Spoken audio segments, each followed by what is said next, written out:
Hacía ya muchos años que, de Cambrai, solo quedaba en mí todo lo que había sido el teatro y el drama del momento de acostarme.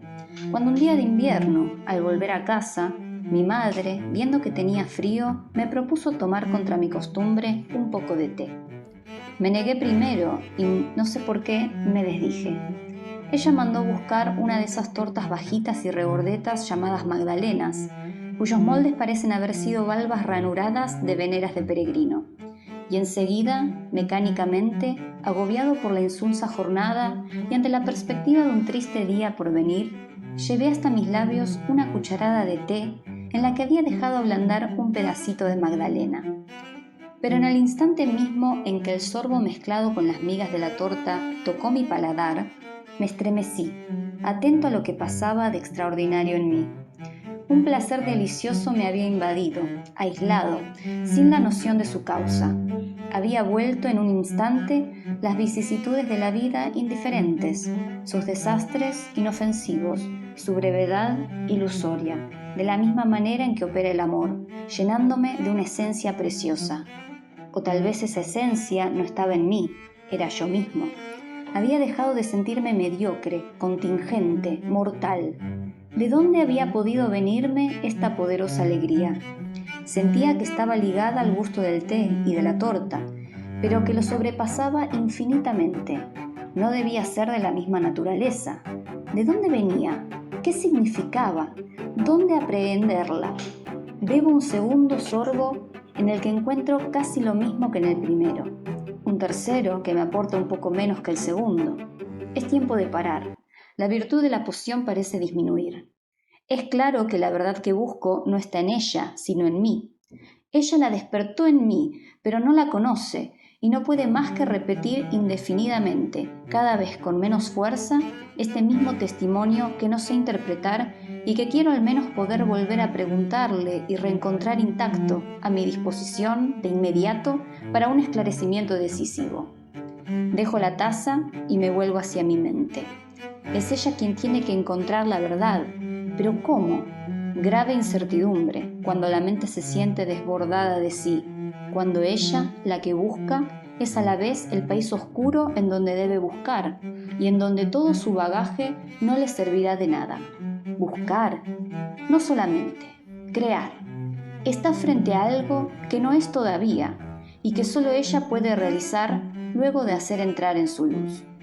Y me vuelvo a preguntar cuál podía ser ese estado desconocido que no aportaba ninguna prueba lógica, pero sí la evidencia de su felicidad, de su realidad delante de la cual las otras se desvanecían. Quiero intentar hacerlo reaparecer.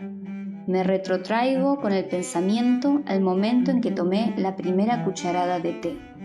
Encuentro el mismo estado, sin claridad nueva. Le pido a mi mente un esfuerzo mayor, traer una vez más la sensación que huye, y para que nada interrumpa el impulso con que va a tratar de atraparla, aparto todo obstáculo, toda idea extraña, protejo mis oídos y mi atención contra los ruidos de la habitación vecina.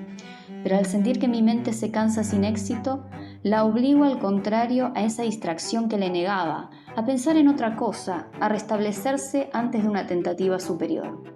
Luego, por segunda vez, hago el vacío en ella y le pongo delante el sabor aún reciente de ese primer sorbo, y siento estremecerse en mí algo que se desplaza, que querría elevarse, algo que había soltado el ancla a una gran profundidad. No sé lo que es, pero sube lentamente. Siento la resistencia y escucho el rumor de las distancias atravesadas.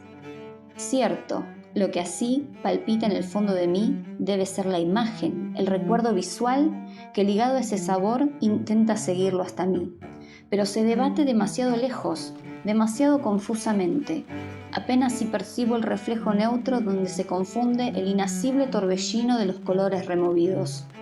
Pero no puedo distinguir la forma, pedirle, en tanto único intérprete posible, que me traduzca el testimonio de su contemporáneo, de su inseparable compañero, el sabor. Pedirle que me enseñe de qué circunstancia particular, de qué época del pasado se trata. ¿Llegará hasta la superficie de mi clara conciencia ese recuerdo, ese instante pasado que la atracción de un instante idéntico ha venido de tan lejos a provocar, a conmocionar, a sublevar todo en el fondo de mi alma? No sé. Ahora no siento nada más. Se detuvo. Volvió a descender. Quizás. ¿Quién sabe si otra vez subirá desde su noche? 10 veces necesito recomenzar, inclinarme sobre él, y cada vez la cobardía que nos desvía de toda empresa difícil, de toda obra importante, me aconseja dejarlo, beber mi té pensando simplemente en mis problemas de hoy, en mis anhelos para mañana que se dejan rumiar sin dificultad. Y de pronto el recuerdo apareció. Ese gusto era el del trocito de magdalena que el domingo en la mañana encontré, porque yo no salía hasta la hora de la misa. Cuando iba a decirle buen día a su habitación, tía Leonie me daba después de haberlo embebido en su infusión de té o de tilo. La vista de la pequeña Magdalena no me había recordado nada antes de haberla probado. Quizás porque habiéndolas visto a menudo desde entonces, sin comerlas, en los estantes de las confiterías, su imagen se había alejado de aquellos días de Conré para ligarse a otros más recientes. Quizá porque de esos recuerdos abandonados tanto tiempo fuera de la memoria, nada sobrevivía, todo se había disuelto. Las formas y también la de la pequeña valva de confitería, tan generosamente sensual bajo su rizado severo y devoto, se habían borrado, o simplemente habían perdido la fuerza de expansión que les hubiera permitido volver a la conciencia. Pero cuando de un antiguo pasado no queda nada, después de la muerte de los seres, después de la destrucción de las cosas, solamente el olor y el sabor, más frágiles pero más vivaces, más inmateriales, más persistentes, más fieles, continúan aún vivos mucho tiempo, como almas, para recordar, para esperar, para anhelar sobre las ruinas de todo lo demás, para llevar consigo sin desfallecer, en su gotita casi impalpable, el edificio inmenso del recuerdo. Y cuando reconocí el gusto del pedacito de magdalena mojado en té que me daba mi tía, aunque no supiera todavía y debiera descubrir más adelante por qué ese recuerdo me daba tanta felicidad, enseguida la vieja casa que daba a la calle, donde estaba su habitación, vino como un decorado de teatro a sumarse al pequeño pabellón que daba al jardín, que se había construido para mis padres en la parte de atrás, esa parte separada del resto, que era lo único que yo recordaba. Y con la casa, la ciudad, desde la mañana hasta la noche y en todos los tiempos, la plaza donde me mandaban antes de almorzar, las calles por donde iba a hacer los mandados, los caminos que tomaba si hacía buen tiempo.